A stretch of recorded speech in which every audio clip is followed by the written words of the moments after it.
logra ver en pantalla completa? Se ve.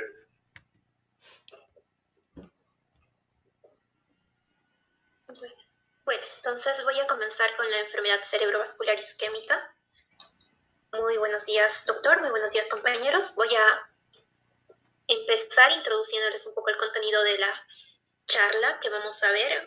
Introducción, epidemiología, etiopatogenia, diagnóstico, tratamiento y por último vamos a ver un caso clínico. Sin embargo, previamente les voy a hacer, en la parte de introducción, voy a leerles únicamente el caso clínico y al finalizar las preguntas que tiene el caso clínico las vamos a responder ya teniendo en cuenta toda la parte teórica acerca del tema. Entonces, como les dije, el caso clínico tenemos un varón de 47 años que hoy, mientras veía la televisión, presenta una sensación de torpeza y debilidad en la mano izquierda, además de disartria que le ha durado unos segundos. La acompañante además describe desviación de la comisura labial durante el episodio. Cuando llega al hospital en la exploración neurológica, está consciente, orientado, tiene un lenguaje normal, comprende, nomina, repite y las son isocóricas normorreactivas. En la campimetría por confrontación, esta es normal y el resto del estudio de los pares craneales o la exploración de los pares craneales también es normal. La fuerza y sensibilidad están conservadas, además de los reflejos osteotendinosos bilaterales y simétricos. No hay dismetrías y la marcha es normal. Entonces, para este caso vamos a responder estas preguntas que me pareció lo más importante para que podamos distinguir en cuanto a la enfermedad cerebrovascular isquémica. Entonces, vamos a ver ante qué cuadro probablemente estamos. Tenemos estas opciones que las pueden ir analizando. También cómo confirmaríamos la sospecha, las distintas pruebas de imagen, como la TAC, resonancia magnética, analítica sanguínea, ecodoppler. También tenemos que si el ataque es normal, ¿qué haríamos? ¿Cuál sería nuestra conducta? Alta y control, alta con Clexane a dosis anticoagulantes y seguimiento por SUMAP o por control INR, ingreso hospitalario para vigilancia y estudio etiológico del accidente isquémico transitorio, ¿o qué haríamos? Entonces esto lo vamos a responder al final. Empezando con el tema propiamente dicho, vamos a ver la clasificación de la enfermedad cerebrovascular. Esta se clasifica de acuerdo a, primero antes de ver la clasificación vamos a ver que esta va a ser básicamente una alteración en la vasculatura del sistema nervioso central. Esta es crónica y va a caracterizarse por una dificultad en el aporte de oxígeno y requerimientos de oxígeno por el mismo hecho de la alteración en la vasculatura. Además va a haber una disfunción focal del tejido cerebral. Este puede ser a su vez hemorrágico, como vemos en la imagen, o puede ser isquémico. Cuando es crónico se le denomina enfermedad cerebrovascular, pero al episodio agudo se le denomina ictus o stroke en inglés.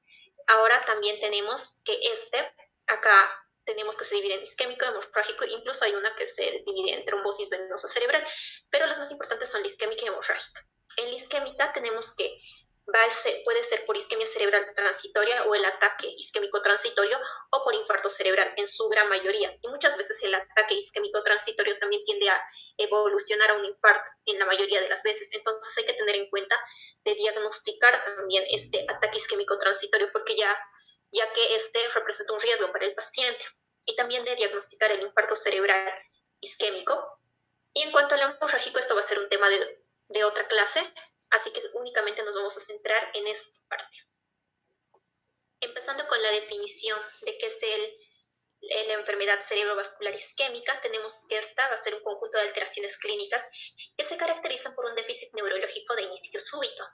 Esto por el suministro de sangre al cerebro interrumpido. Y puede ser, como ya les decía, un infarto cerebral o un ataque isquémico transitorio. En la epidemiología tenemos que es la primera causa de discapacidad neurológica en todo el mundo, la segunda causa de muerte en el mundo y también en la enfermedad vascular cerebral isquémica representa el 80% de la enfermedad vascular cerebral en sí. ¿Y en quiénes ocurre con mayor frecuencia? Pues va a ocurrir en personas mayores de 60 años, el 60% se ha visto que afecta más a hombres, y estos mismos, los hombres, tienen cuadros más severos respecto a las mujeres. También representa el 2/3 o 2/3 partes de las muertes alrededor del mundo. Y si vemos una imagen en cuanto a la distribución a nivel mundial en cuanto a países, vemos que los países europeos, sobre todo, son los más afectados, con una incidencia de más de 200 a 250 por 100.000 habitantes. Entonces vemos que esta región es más afectada. A diferencia de, por ejemplo, Sudamérica, que no tiene tantos casos, más o menos oscila entre 0 a 50 por cada 100.000 habitantes, entonces no es tanta la incidencia. En cuanto a los factores de riesgo relacionados a la enfermedad cerebrovascular, pues tenemos el principal, la hipertensión, también el tabaquismo activo, la obesidad, el sedentarismo, la diabetes mellitus, alcoholismo, estrés psicosocial, depresión y antecedentes de enfermedad cardiovascular o cerebrovascular previa. En la etiopatogenia es importante recalcar que la etiología va a deberse a disminución difusa del flujo sanguíneo cerebral, puede ser por la trombosis de una arteria que alimenta una región del cerebro o también por una oclusión embólica de alguna arteria, es decir, de un émbolo que migra hacia alguna región. Y básicamente estas son las teorías más aceptadas, que puede ser por una trombosis, que se produce un trombo a nivel de una placa ateromatosa, o por un émbolo que migra desde alguna arteria adyacente o desde el mismo corazón. Entonces, la aterosclerosis hay de grandes arterias y generalmente esta va a afectar a arterias de tamaño medio o grande, cortical o subcortical, y puede ser la vertebrobasilar o la carotidia. Esto puede causar una aterosclerosis con estenosis cuando hay más del 50% del diámetro luminal afectado y oclusión de la arteria extracraneal o intracraneal, o aterosclerosis sin estenosis cuando hay menos del 50% de la afectación del diámetro luminal de la arteria. Y los factores de riesgo para esto van a ser básicamente que el paciente tenga más de 50 años, hipertensión arterial, diabetes mellitus, dislipidemia y tabaquismo. En cuanto al cardioembolismo, que es otro tipo de etiología que puede tener el accidente isquémico tránsito o la enfermedad cerebrovascular isquémica, pues tenemos que puede ser porque se ocluye un vaso de tamaño medio grande, cortical, y esto puede ser por cardiopatías embolígenas que van a causar de que migren los trombos desde el corazón hacia el cerebro. También puede haber una enfermedad oclusiva de vaso pequeño que va a afectar vasos de menos de 1.5 centímetros, y sobre todo hay que recordar que puede afectar a las arterias perforantes cerebrales, que son ramas muy pequeñas del cerebro. También otras causas son determinadas como el tamaño variable de localización cortical o subcortical, pueden llegar a afectar el territorio carotidio o vertebrobasilar, y esto puede deberse a enfermedades sistémicas, alteraciones metabólicas, alteraciones de la coagulación, disección arterial, displasia fibromuscular, migraña y malformación arteriovenosa. En cuanto a otra etiología, tenemos el de origen indeterminado, que generalmente se dice que este es poco frecuente, pero muchas veces no se encuentra la causa en sí, entonces se lo cataloga como una enfermedad cerebrovascular isquémica de origen indeterminado, cuando no se logra dilucidar la causa. Y bueno, este es un resumen que podemos tener tanto trastornos vasculares, cardíacos, hematológicos, incluso que nos pueden llegar a producir la enfermedad cerebrovascular isquémica.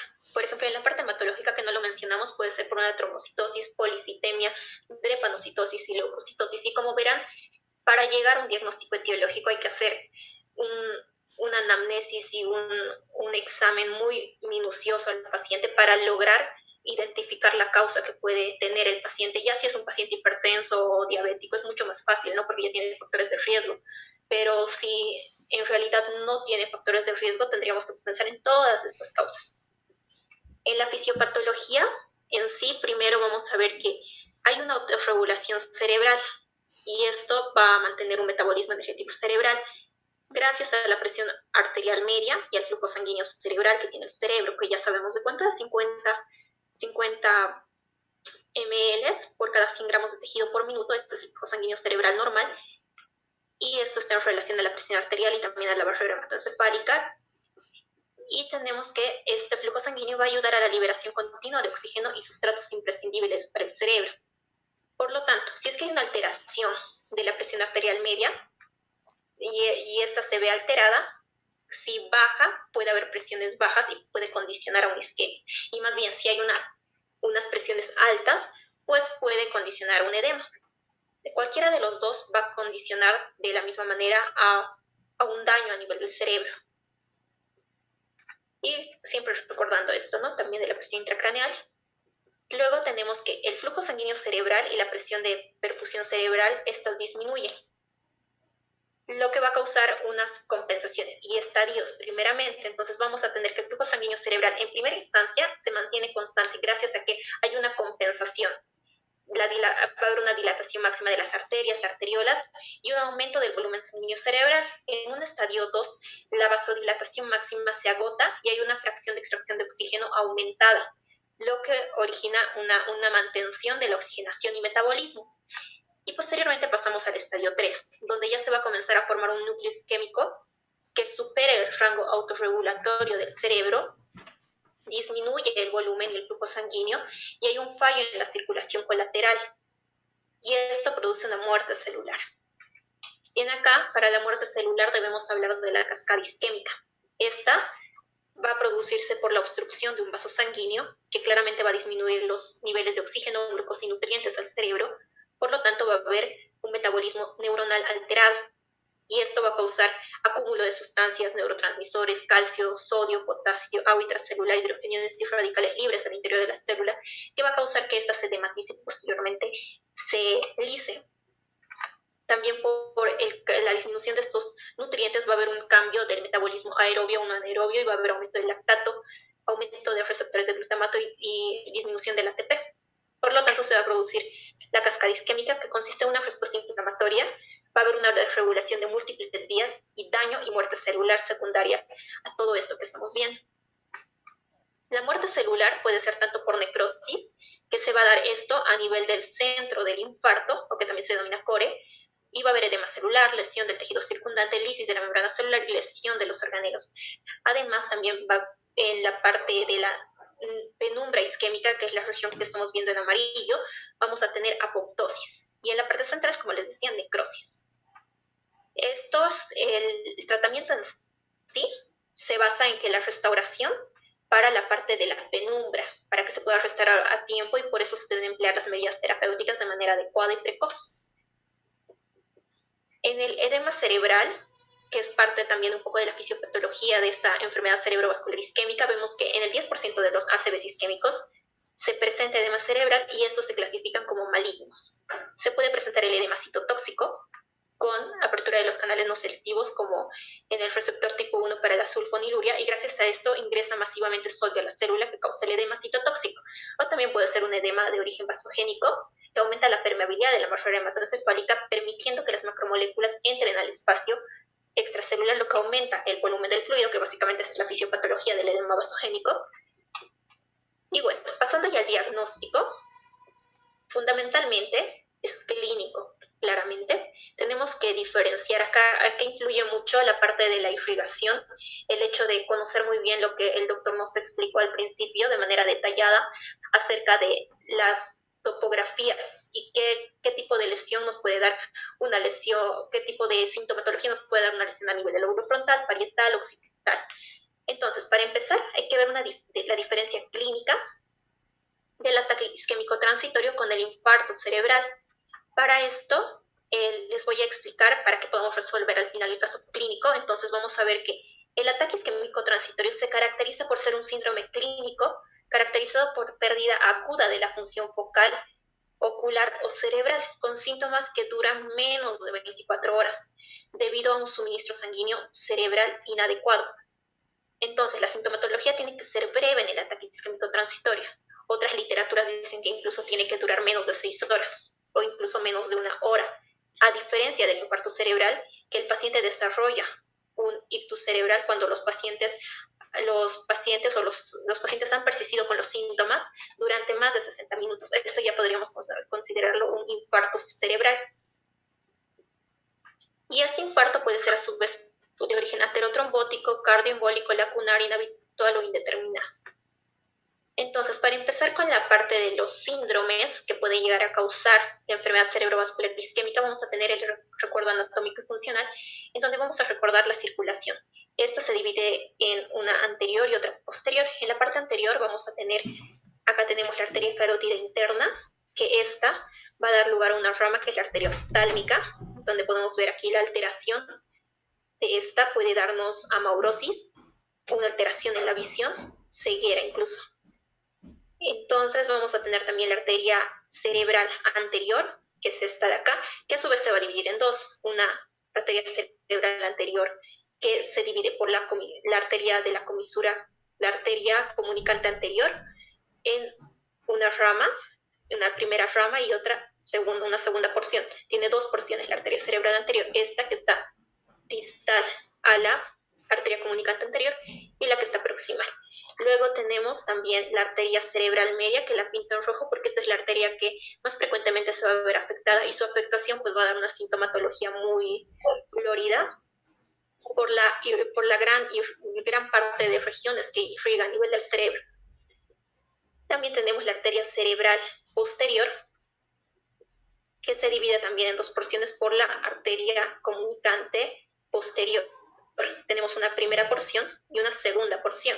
Tenemos la arteria vertebral, que la porción que va a pasar es la B4, porque tiene 4 porciones, B1, B2, B3 y B4. Entonces B4 ingresa al cráneo y esta va a formar posteriormente la arteria basilar, que es esta del medio, y de ahí van a salir ramas, que tenemos la arteria cerebelosa posterior inferior, tenemos la arteria cerebelosa anterior inferior, tenemos también que a partir de estas ramas salen una arteria laberíntica, que va a estar relacionado con la audición, entonces vemos que también se puede llegar a ver afectada la audición a este nivel, y la arteria cerebelosa superior, que es esta ramita que vemos acá. Y como les decía, la arteria basilar, acá al medio, que se encuentra a nivel del surco basilar en el bulbo raquídeo. Y bueno, en cuanto a esta imagen, vamos a ver acá sobre todo que la porción de la arteria cerebral media, que les decía que esta irriga partes muy importantes. Acá vemos que ese es el trayecto que sigue la arteria cerebral media y tiene 3 porciones. Una porción que se denomina M1, M2 y M3. M1 es esta región que está pasando intracerebralmente y que da todas estas ramas, que son ramas lenticulares que irrigan todo lo que es los ganglios basales y la cápsula interna. Entonces, esto es importante para la sintomatología que puede presentar el paciente. Esta es la región M1. Luego tenemos M2, que se divide en dos. Esta pasa a través del valle silviano y se va hacia la parte inferior, M2 inferior, y hacia la parte superior, M2 superior. Y la parte M3, que es la parte terminal, básicamente. M2 superior está en relación con la parte motora y sensitiva, en sí, entonces, con la parte motora sobre todo, y va a irrigar tanto los lóbulos frontales y parietales. También va a estar en relación con el área de Broca, que sabemos que es el área del lenguaje hablado, y la parte inferior va a estar en relación con el área de Wernicke, de la comprensión del lenguaje. Entonces, si se ve afectada esas arterias, va a haber una clara afectación de estas áreas y puede haber afasia, sobre todo si esta afectación se da a nivel del hemisferio dominante, que es la región donde la mayoría de los pacientes tienen estas áreas, que por lo general es el izquierdo. Ahora acá vemos una imagen mucho más esquemática acerca de los territorios que irriga cada arteria. Esto en azul es el territorio de la arteria cerebral anterior. Lo que está aquí en café o beige tenemos que es el territorio de la arteria cerebral media. Esta parte en rojo que vemos acá es el territorio de la arteria cerebral posterior, como también acá vemos, en los mismos colores. Y la parte verde que vemos acá es una región en donde hay una conjunción de la irrigación, tanto de la cerebral posterior como de la cerebral media. Entonces, esta no se va a ver afectada con tanta frecuencia porque tiene colaterales, que si una falla, pues puede ser reemplazada por la otra, la irrigación, y no va a haber tanta afectación a este nivel, pero sí a los otros niveles donde la irrigación depende de una sola arteria. Y bueno, en cuanto a la tomografía, es importante nosotros siempre tener esta imagen en nuestra cabeza, como vemos acá, y poder identificar en qué región se encuentra la lesión cuando se pida ya un examen imagenológico, y de esa manera poder más o menos saber qué podríamos encontrar en ese paciente, de acuerdo a la topografía de la lesión.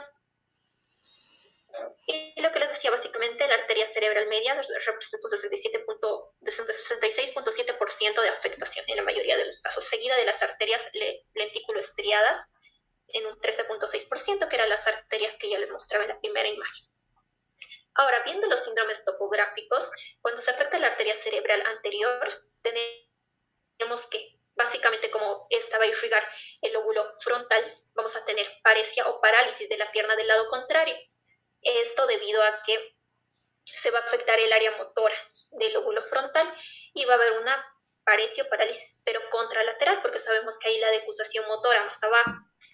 Todo esto en relación a un síndrome de motoneurona superior. También se puede presentar disartria, incontinencia urinaria, porque vemos que afecta a la parte medial. Entonces la parte medial también está en relación con la parte de los esfínteres. Puede haber también, si se afecta el lóbulo frontal o prefrontal, la parte prefrontal del lóbulo frontal, puede haber apatía, abulia, desinhibición y mutismo cinético, sobre todo el mutismo cinético en caso de daño bilateral. Si se afectan las ramas lentículo-estriadas que tiene la arteria cerebral anterior, puede haber compromiso del brazo anterior de la cápsula interna causando paresia facial y braquial, es decir, una plegia básicamente, o una paresia que es un poco un grado de disminución del movimiento menos que la plegia, en realidad la paresia, y sin alteración sensitiva. Y luego, si se afecta la arteria cerebral media en su división superior, que ya sabemos cuál es la división superior de la arteria cerebral media, básicamente va a ser esta región que estamos viendo acá, que estoy marcando. Si se afecta esta división superior de la cerebral media, pues podemos tener, si es en el hemisferio dominante, la fascia de Broca. Sabemos que en la mayoría de los pacientes el hemisferio dominante es el izquierdo, entonces si se lesiona a nivel del lado izquierdo la arteria cerebral media, pues va a haber una fascia de Broca, además de una hemiplegia o hemiparesia facio-braquial contralateral. ¿Por qué? Porque acá si hacemos el dibujo del homúnculo motor, básicamente vemos que acá estaría la cara y acá estarían las extremidades, entonces tendríamos que aquí tendría que haber una hemiplegia o hemiparesia facio-braquial, porque la parte medial es por veíamos que estaba en relación al lóbulo, sobre todo a la arteria cerebral anterior, entonces no tendríamos mucha afectación a nivel de la parte de las piernas, pero sí a nivel facial y braquial. Entonces tendríamos una afectación más o menos así, en la cara y en los brazos, la pierna no. Ahora también, si se afecta también, sabemos que la arteria cerebral media en su división superior también irriga la parte del lóbulo parietal, por lo tanto puede presentar acalculia y también agrafestesia. En cuanto al hemisferio no dominante, el paciente no presenta fascia si se lesiona la arteria cerebral media en su división superior de la parte del hemisferio no dominante, puede presentar negligencia y anasognosia, que básicamente la anasognosia es la incapacidad del paciente de reconocer su propio estado físico y la incapacidad de saber si está o no está enfermo o tiene algún tipo de alteración en su cuerpo. En cuanto a la arteria cerebral media o en su división inferior, como vemos acá, es esta región que ya conocemos por la primera imagen que vimos, pues podemos tener la fascia de Wernicke, que es una fascia para la comprensión del lenguaje y el paciente no va a poder comprender. Y básicamente esto es lo que les decía acerca de la lesión a nivel de esta parte inferior. Y la arteria cerebral media completa, cuando se lesiona la primera parte de la arteria cerebral media, que es esta región donde está irrigando tanto la parte de la cápsula interna como los ganglios basales, pues podemos tener alteraciones que van a ser un poco más severas, porque si recordamos tanto las fibras que vienen de la parte medial como lateral, voy a hacerlas con este color, en esta parte medial sabemos que está irrigada por la arteria cerebral anterior, y las fibras después pasan por la cápsula interna. Es en medio del esquema. Y estas fibras pasarían por la cápsula interna. Y las fibras, la corteza que está a este lado, está irrigada por la cerebral media superior. Entonces, estas fibras ambas se juntan a nivel de la cápsula interna. Tanto las que vienen de la parte medial como lateral se juntan a nivel de la cápsula interna. ¿Y qué pasa? Si hay una afectación solo de la parte superior, pues solo se van a ver afectadas estas fibras celestes. Y si hay una afectación solo de la cerebral anterior, por ejemplo, solo las fibras verdes. Pero si hay una afectación de esta primera parte de la arteria cerebral media y seccionamos esta parte, o sea, porque ya no hay irrigación, esta parte y la cápsula interna se ve afectada, pues las dos fibras se van a ver afectadas. Y como sabemos, esta parte está en relación a las piernas, y esta parte está en relación a los brazos y a la cara. Entonces, vamos a tener una hemiplegia completa contralateral o una hemiplegia facio-brachiocrural. Y el déficit sensorial va a afectar a la cara, al brazo y a la mano contralateral. También va a haber una hemianopsia homónima contralateral, que eso ahorita les voy a explicar. Pero en sí, La alteración más importante es la hemiplegia completa contralateral por afectación de la irrigación de la cápsula interna, que veríamos afectación tanto de la cara, del brazo y de la pierna en una mitad. Y también tendríamos el déficit sensorial, ¿no? Ahora, la hemianopsia homónima contralateral se explica porque hay radiaciones ópticas que van a pasar o van a pasar por una región. Sabemos que las radiaciones ópticas pasan y van hacia el lóbulo occipital. Entonces, estas radiaciones ópticas pasan por territorio de la arteria cerebral media. Por lo tanto, si se ve interrumpida la arteria cerebral media en cuanto a su irrigación, pues vamos a tener que esta alteración puede causar una hemianopsia homónima, pero contralateral al lado de la lesión. Entonces, el ojo contrario se va a ver afectado. También va a haber una afasia global, porque únicamente esta arteria, vemos acá, que da en realidad las dos ramas, tanto esta como esta. Y la inferior sabemos que está en relación a la afasia de Wernicke. Y la superior está en relación a la afasia de Broca. Entonces va a haber una afasia global. Ambos tipos de afasias, tanto la de Wernicke como la de Broca. También va a haber una desviación de la mirada conjugada hacia el lado del infarto. Ahora, la arteria cerebral posterior, esta va a dar lugar a un síndrome P1 y un síndrome P2. En el síndrome P1 vamos a tener parálisis del tercer par, luego en la parte medial podemos tener hemiplegia contralateral, en la parte lateral ataxia contralateral, en la bilateral coma, pupilas reactivas, signos piramidales que ya conocemos como la aplegia, también la hiperreflexia, también tenemos ahí el signo de Babinski que podemos encontrar en los signos piramidales, rigidez y descerebración también podemos encontrar en el síndrome P1, es decir, de la primera parte de la cerebral posterior. Y el síndrome P2 vamos a tener que va a haber una hemianopsia homónima contralateral, alexia sinagrafia porque el paciente va a ser incapaz de escribir lo que lee. Sí va a poder escribir lo que le dicta, pero no lo que lee. También va a haber agnosis visuales, alucinosis peduncular, que son alucinaciones visuales básicamente. También puede haber ceguera cortical por afectación de la arteria cerebral posterior.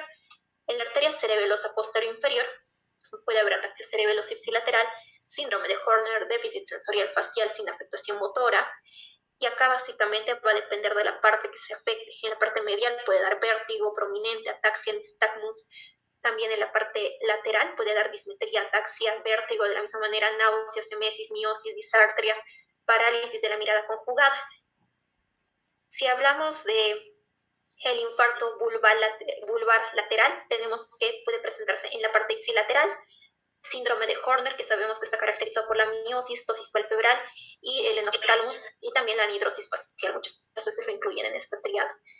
Luego tenemos que puede presentar un reflejo corneal disminuido, ataxia, nistagmus, paresia velopalatina, y en la parte contralateral, hipoalgesia, brachiocrural. Y básicamente, como sabemos, esta arteria irriga la rama espinal del trigémino, vía espinotalámica, el núcleo ambiguo del vago, pedúnculo cerebeloso inferior y las fibras simpáticas descendentes. En cuanto a la arteria cerebelosa anterior-inferior, puede causar debilidad facial, parálisis de la mirada, sordera y acúfenos. Es esta que está irrigando a este nivel. Vamos a tener que también puede causar náuseas, vértigo, emesis, nistagmo, y si es del lado ipsilateral a la lesión va a causar hipoalgesia, termoanestesia facial, hipoacusia, parálisis facial, síndrome de Horner de la misma manera. También puede causar en la parte contralateral, ya vamos a tener hipoalgesia y termoalgesia del tronco y extremidades. Pasando a la arteria basilar, vamos a tener una desviación de la mirada horizontal. Puede haber hemiplegia o tetraplegia. Esto se ocurre por la oclusión de la arteria vertebral o de alguna de sus ramas o de alguna rama de la parte inferior basilar. En la lesión ipsilateral vamos a presentar parálisis con atrofia de la mitad de la lengua, del 12º par, porque sabemos que a este nivel la arteria basilar irriga el bulbo raquídeo y a este nivel se halla el núcleo del 12º par. También en la parte contralateral, la lesión contralateral va a producir hemiplegia brachiocrural sin afectación facial, con alteración de la sensibilidad táctil y propioceptiva en medio cuerpo, por afectación del haz piramidal y del lemnisco interno contralateral. Entonces puede tener tetraplegia o hemiplegia, y en la arteria cerebelosa inferior vamos a tener nistagmo, que también puede presentar vértigo menos frecuente. También en la parte ipsilateral, es decir, al mismo lado de la lesión, puede presentar síndrome de Horner, ataxia, discinesias coreiformes, y en la parte contralateral a la lesión puede presentar hipoacusia, hipoalgesia, termoalgesia del tronco y extremidades. Entonces vemos acá el vértigo y el nistagmus, que puede ser de distintos tipos: rotacional, vertical, horizontal. Y en cuanto a los síndromes lacunares, que es un tipo de infarto cerebrovascular, pues vamos a tener que básicamente puede presentarse con una sintomatología motora pura, sensitiva pura, hemiparesia táxica mixta o disartria y mano torpe.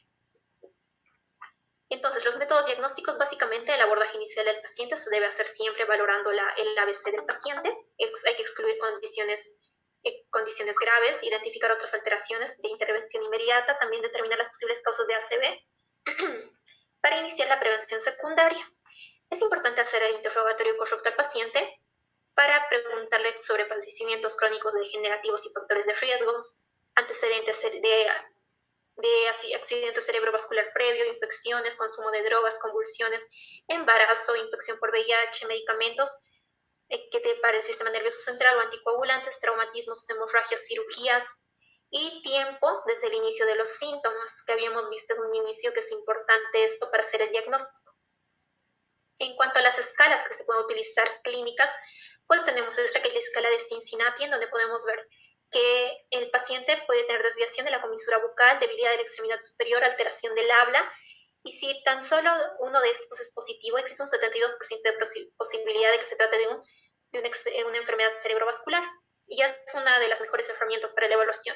También se puede utilizar otras escalas, como la escala de Rosier, en donde vamos a hacer un test rápido de 7 ítems, con primero una exclusión de otras causas. Si hay pérdida de conciencia, se le resta 1. Si hay crisis, se le resta 1. Si hay déficit neurológico agudo, debilidad asimétrica de la cara, se le suma 1. Debilidad asimétrica de un brazo, se le suma 1. Debilidad asimétrica de una pierna, se suma 1.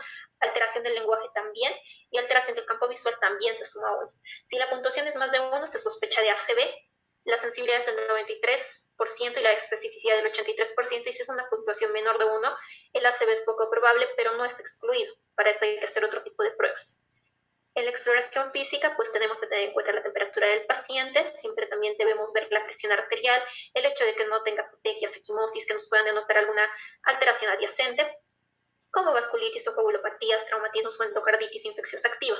En el examen neurológico es importante corroborar la localización anatómica de la lesión y territorio vascular afectado, porque como ya hemos visto, si se afecta la arteria cerebral anterior, vamos a tener una sintomatología claramente del lóbulo frontal. Si se afecta la cerebral media, vamos a tener otro tipo de alteraciones, como puede ser una fascia de Broca o de Wernicke. Entonces tenemos que tener en cuenta siempre la localización anatómica para poder más o menos, tener en cuenta la sintomatología que se puede presentar y a qué tipo de lugar o diagnóstico topográfico podemos llegar.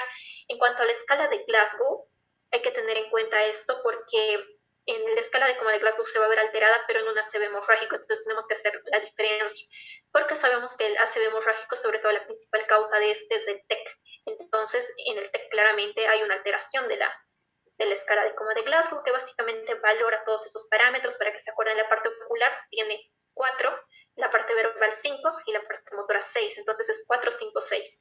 Y van seguidos. Primero en la parte ocular se valora la apertura espontánea, tiene una puntuación de 4, luego de 3 a la orden verbal, de 2 al dolor, y 1 si nos responde. La parte verbal tenemos que está orientado y conversando 5, desorientado y hablando 4, cuando dice palabras inapropiadas 3, sonidos incomprensibles 2, y si no emite respuesta, pues tiene una puntuación de 1. En la parte motora, si se mueve a la orden verbal 6, si localiza el dolor 5, si retira y flexiona 4, si tiene una flexión anormal es de corticación y tiene una puntuación de 3, si tiene una extensión, tiene descerebración y es una puntuación de 2, y si no hay ninguna respuesta, pues tiene una puntuación de 1. En cuanto a los estudios de imagen, lo más importante es la tomografía axial computarizada, porque es el más accesible. Se podría hacer una resonancia magnética, que eso nos ayuda a ver signos más tempranos y de manera adecuada poder diferenciar entre un accidente cerebrovascular isquémico y un hemorrágico, pero el ataque es lo que se prefiere porque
hemorrágica. Y de esa manera poder nosotros tratar al paciente como un accidente cerebrovascular isquémico. Entonces, lo que podríamos llegar a encontrar pueden ser, por ejemplo, signos de la pérdida de la cinta insular, edema cortical focal o pérdida de la diferenciación entre sustancia gris y sustancia blanca. Como podríamos ver en esta imagen, que hay una lesión que podemos denotar claramente. Y la resonancia magnética básicamente y infartos 30 minutos posteriores a estos. Puede utilizarse la secuencia T1 como la T2. Y en los estudios de laboratorio y gabinete básicamente vamos a utilizar la glucosa, también la medición de la biometría hemática, el TP y el TTP, también el EKG o el electrocardiograma, el ecocardiograma, el ultrasonido Doppler transcraneal para evaluación de las arterias del polígono de Willis y la punción lumbar cuando sospechamos de causa infecciosa o hemorrágica o subaracnoidea. El diagnóstico diferencial debe hacerse con por ejemplo, el tumor intracraneal, embolismo, enfermedades mielinizantes o hemorragia intracraneal. Y también hay que tener en cuenta en pacientes jóvenes con inicio gradual de síntomas, crisis convulsivas de inicio de los síntomas, alteración del estado de conciencia, tos y semiosis contralateral al déficit neurológico principal, podemos sospechar, por ejemplo, de migraña, paresia occipital, hipoglucemia, crisis conversiva, hematoma subdural, tumor intracraneal y disección de arteria carótida. Esto sobre todo lo que estamos viendo en esta parte de la tos y semiosis contralateral. En la fiebre y soplo cardíaco, endocarditis infecciosa, si se cefalia y aumento de la velocidad de eritrosedimentación, podríamos pensar en una arteritis de células gigantes. Entonces siempre es importante descartar otras causas de deterioro neurológico a que puedan simular un accidente cerebrovascular isquémico. En el tratamiento va a ser importante las medidas generales que se empleen. Para esto debemos mantener la vía respiratoria permeable del paciente. Si tiene una alteración del estado de conciencia o disfunción vulvar, hay que mantener con más razón esta vía aérea permeable. La saturación de oxígeno, mantenerla mayor a 94% con oxígeno suplementario. Mantener la temperatura en una temperatura adecuada y no permitir que suba mucho. La hipoglucemia también tenemos que mantenerla, bueno, la glicemia tenemos que mantenerla y no generar ni hipoglucemia ni hiperglicemia. La tensión arterial debe ser controlada de manera adecuada para evitar que se produzca el accidente cerebrovascular isquémico, que ya habíamos visto que este es un factor de riesgo. El tratamiento principal va a ser la recanalización. Básicamente, si algo está obstruido, lo que vamos a hacer es ir y desobstruirlo. Entonces, la recanalización es importante, eliminar la obstrucción arterial, responsable de la isquemia, también realizar la reperfusión y reinstaurar el flujo sanguíneo cerebral, sobre todo en comorbilidades adyacentes que podamos tener. La trombólisis intravenosa es lo que se emplea. Para esto se puede utilizar un activador del plasminógeno tisular recombinante que nos va a permitir una reperfusión, funcionalidad y disminuye las secuelas. Se puede utilizar la alteplasa a dosis de 0.9 miligramos por kilogramo de peso, 10% en un minuto y el resto en 60 minutos, máximo una dosis de 90 miligramos. El tratamiento endovascular se puede recanalizar la arteria utilizando también urosinasa, fluorosinasa, que son estos básicamente trombolíticos, y también se puede utilizar heparina intravascular, intravenosa. Y para restablecer esto, el flujo sanguíneo. La trombectomía, que se puede emplear, es un cateterismo desde la arteria femoral para recanalizar la arteria obstruida. La técnica ideal es la de Stender-Retriever, y que se va a hacer con la introducción de un catéter con un extremo enrollado en forma de resorte que envuelve el coágulo para ser retraído. Después el catéter en un extremo que cuenta con un dispositivo de aspiración y la colocación de un stent que se expande comprimiendo el coágulo, como vemos acá, contra la pared arterial para recanalizar el vaso afectado y posteriormente ser retirado consigo el trombo. Y la antiagregación plaquetaria se puede emplear cuando hay riesgo de embolismo, el ácido acetilsalicílico 325 miligramos vía oral cada día y la warfarina. También se puede emplear. El pronóstico, en general, la supervivencia a 30 días es el 80%. Tiene buen pronóstico, hay factores de mortalidad, que por ejemplo son las infecciones secundarias por aspiración, enfermedad cardíaca, complicaciones secundarias o inmovilidad que pueden condicionar a mayor producción de trombos. Predictores de recuperación, básicamente la edad, menor edad, mejor hacer el pronóstico, concentraciones de glucosa, mientras menos niveles de la glucosa y mejor la logremos controlar, pues mucho mejor para el paciente. También si hay antecedentes de un accidente cerebrovascular, pues puede llegar a ser un factor que nos dé un valor pronóstico, ya sea positivo o negativo para el paciente. Entonces, valorando de nuevo el caso clínico, básicamente, ¿ante qué cuadro estaríamos? En Acá, pues les diría que me respondan ustedes, porque en sí es bastante sencillo esto, pero por cuestiones de tiempo yo lo voy a hacer. Entonces vamos a ver que en este paciente, por el hecho de que hay una sensación de torpeza y debilidad en la mano izquierda y disartria, que le ha durado unos segundos, y la acompañante incluso avisó desviación de la comisura labial durante el episodio, pero cuando ya llega y le hacen la exploración neurológica está normal, pues veríamos que estamos ante un cuadro de probable enfermedad vascular. Pero ¿cómo lo etiquetaríamos este proceso? Pues lo etiquetaríamos como un accidente isquémico transitorio. ¿Cómo confirmaríamos la sospecha? Esto sí es bastante fácil y ya les mencioné, lo primero que se hace es la prueba de imagen, que es una tomografía axial computarizada. Y si el ataque es normal, ¿qué hacemos con nuestro paciente? ¿Qué deberíamos hacer? Lo ideal sería un ingreso hospitalario para vigilancia y el estudio etiológico del accidente, del ataque isquémico transitorio. Es decir, buscar la etiología, que siempre les dije que es importante. Esas son mis referencias y gracias. Eso sería todo, doctor. Está muy bien su charla. Ha estado muy bien preparado. No sé si la ha preparado o ha encontrado, pero ha estado muy bien. Ha significado una buena revisión. ¿Tienen alguna pregunta?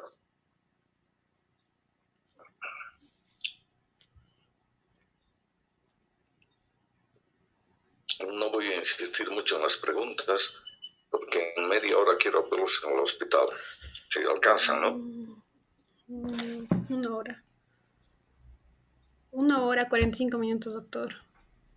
En 1 hora y 45, ¿de dónde va a llegar usted? ¿Del Chapare? Sacaba.